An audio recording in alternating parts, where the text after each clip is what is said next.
مرچوں کے ساتھ روٹی کھا کر سو جانا آسان ہے، لیکن کسی کے سامنے ہاتھ پھیلانا یہ ایک ایسی رات کا آغاز ہے جس میں نیند نہیں آتی، اور اگر آ بھی جائے تو ضمیر جاگتا رہتا ہے۔ کبھی کبھی غربت افاقہ تنگی انسان کو نہیں توڑ سکتی، لیکن اپنوں کی باتیں اندر تک چیر دیتی ہیں۔ جو دے گا وہ کبھی خاموش نہیں رہے گا، وہ تانا بھی دے گا اور یاد بھی دلائے گا کہ یاد ہے نا تم کب میرے پاس آئے تھے۔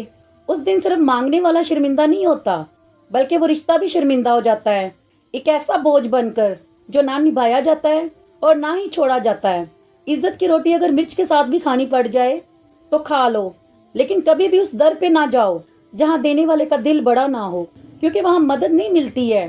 جو تانا دیتا ہے وہ دراصل اپنی نیکی کو بیچتا ہے، اور اگر نیکی بکنے لگے تو پھر وہ صدقہ نہیں رہتی، سود بن جاتی ہے۔